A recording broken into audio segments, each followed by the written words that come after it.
everyone for the round 14 World Championship recap.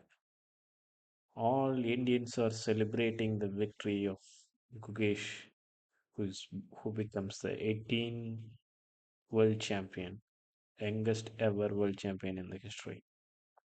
The 18-year-old lost his first game of world championship match despite being mentally prepared for a scenario. He found it deeply humiliating as he returned in the lift. Vishy Anand reminded, I had 11 games, you have 13. Emphasizing this, it was the only start of the long match, and there would be more opportunities. So, in incredible mental toughness, Gukesh overcame every obstacle to become the youngest world champion in the history. Following his FIDE candidates 2024 victory, his 18th birthday, and double gold 45th Olympiad. Let's move on to the game. Ding started with one NF3. Ding Liren chose the ready opening for the second time in the match, but Cookies comfortably equalized out of the opening. The game transitioned into a rook and same colored bishop endgame, which seemed destined for the draw. However, Gugesh was prepared to grind for 5 to 6 hours until a draw was no longer the obvious outcome but the only one.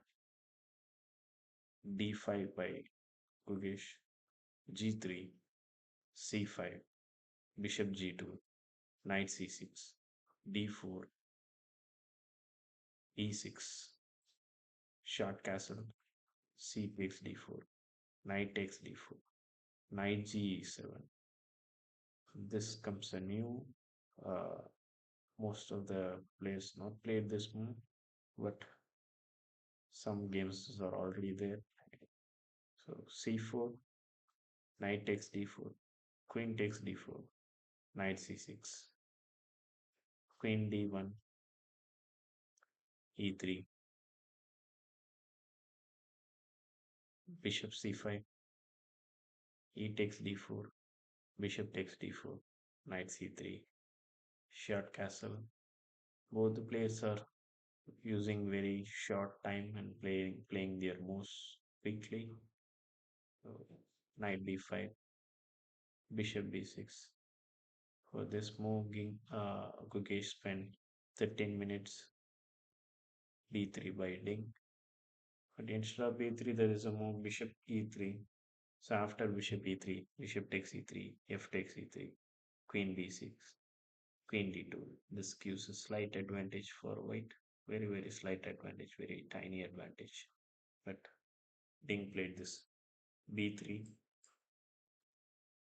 A6, Knight C3, Bishop D4, Bishop B2, Queen, sorry, E5, Queen D2, Bishop E6. Here comes Knight D5, B5, C takes B5, A takes B5. So now white bishop, light square bishop diagonal is opened after knight f4. So it looks like a uh, beautiful diagonal for the bishop. So after knight f4, e takes f4, bishop takes c6, bishop takes b2, queen takes b2, rook b8, rook fd1, queen b6, bishop f3, f takes g3, h takes g3. Now the materials both for both the sides are even and the position is also equal. b4, a4, b takes a3, rook takes a3, g6, queen d4, queen b5, b4, queen takes b4. So here Gugesh is pawn up, and Ding sacrificed the B pawn. He knows it's going to be a draw, even though it's a pawn down, but the position is solid and it seems like a draw. Queen takes b4, rook takes b4. Both the players are trading their pieces and they are ready for the tie breaks to ensure the title. Rook 8, rook takes 8, bishop takes 8, g5.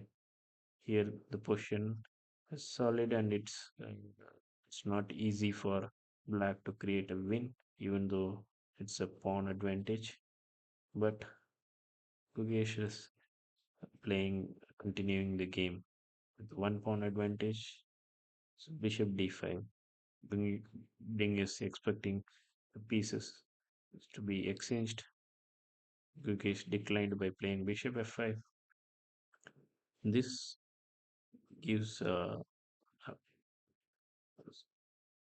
this confidence after bishop f5, declining the exchanges shows the victory in the final. After bishop f5, Ding played this rook c1, king g7, rook c7, bishop g6, rook c4. Ding is also want this game to be a draw to keep some high chances in the tiebreak, which will be four rapid games.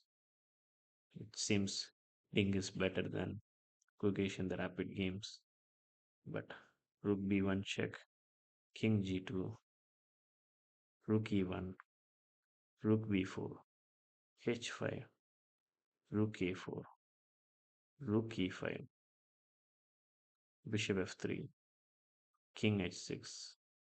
Gukesh is slowly improving his kingside pawns as well as advancing the king, king g1. Clearly, Ding Liren shows he wants the draw.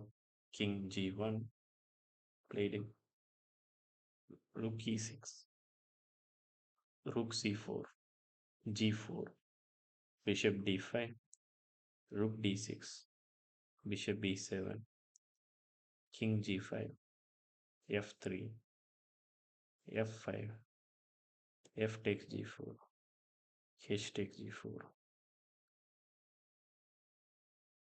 rook b4, bishop f7, king f2, rook d2, king g1, king f6, rook b6, king g5, rook b4, bishop e6, rook a4, rook b2. Here, Ding played this bishop a. This seems bad because the bishop is playing in the one diagonal, one long diagonal.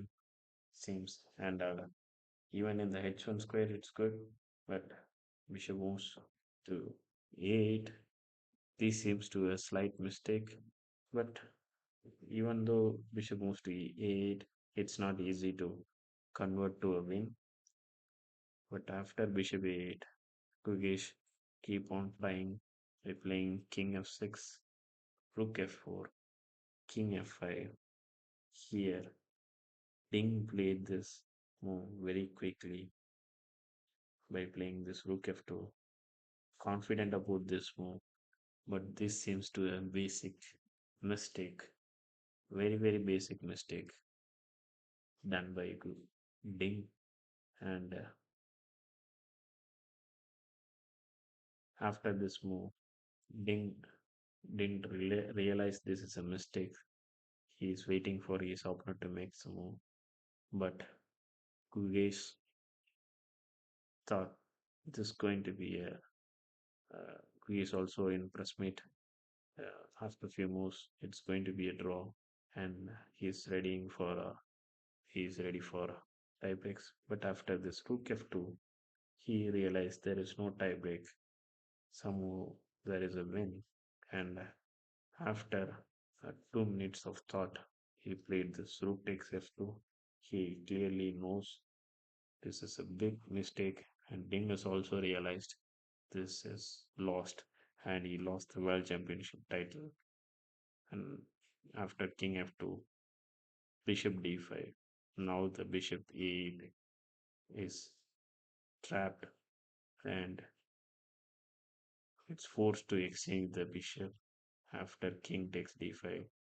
This seems a basic endgame, and losing a world championship title in the basic endgame by making a huge blunder.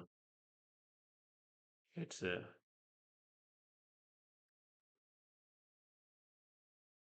it's really a miracle. King e3, king e5, and after that, Ding resigned because of